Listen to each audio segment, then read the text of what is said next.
सांग माने जय जगन्नाथ केमिति अछंती समस्ते आशा करुछि समस्ते छुट्टी को बहुत भल भाव एंजॉय करुथिबे ना। किछि दिन हेबो मु वीडियो पके पर नथली कारण मु जो जगह रे थिली सेठी टिके नेटवर्क इशू रहउथला सेति पई वीडियो आसी पर नथला।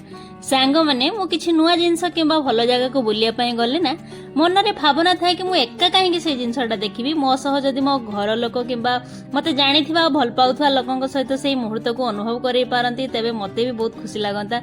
सेति पई किछि नुवा जगह को मु बुलिया पई गले सेठिकार किछि विशेषत्व को मु आपण मानक सहित शेयर करिया पई वीडियो माध्यम रे देखिया पई चेष्टा करे। किछि दिन तळे बापा माँ आमे समस्ते वृंदावन को बुलिया पई जाइथिलु। कथारे सुनिछि राधा रानीकर आशीर्वाद न हेले से पुण्य ब्रजमाटी रे पाद देवा भी संभव हुए नै। आउ थरे जे सेठिक जाई तांकर अपूर्व लीला को अनुभव करिछि बारंबार जीवा को मन हुए। ठीक सेमिति मोर मध्ये इच्छा होय जेते थर संभव होई परिबो ना तांकर आशीर्वाद पाइया पई। मो कथारु तो आपण माने समस्त जानि सारथिए मु वृंदावन कथा ही कहूची। आज चलंतु आपण समस्त को वृंदावन आडे टिके बुले आनिबी। माने जेहेतु आमे पूर्व थर इस्कन को जाई पारि नथिलु संध्या हितबारु सेति आमे प्रथम इस्कन को जाई पहुंची जाइथिलु।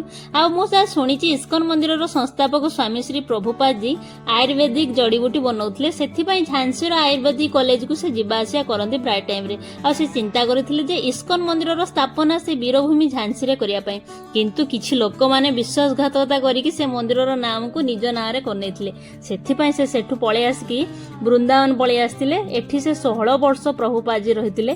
सेठु पुणी से अमेरिका पळे जाइतिले। सेठी अमेरिका रे इस्कन को पूरा विधिवत भाव रे स्थापन करथिले। तांकर मूल उद्देश्य थिला कि इस्कन माध्यम रे विदेश रो लोकन को भगवत गीता रो महात्मा और कृष्ण भक्ति माध्यम रे लीन करिया पई जा फळ रे वर्तमान देशर तथा देश बाहर भी इस्कन संस्था सब गढी उठची।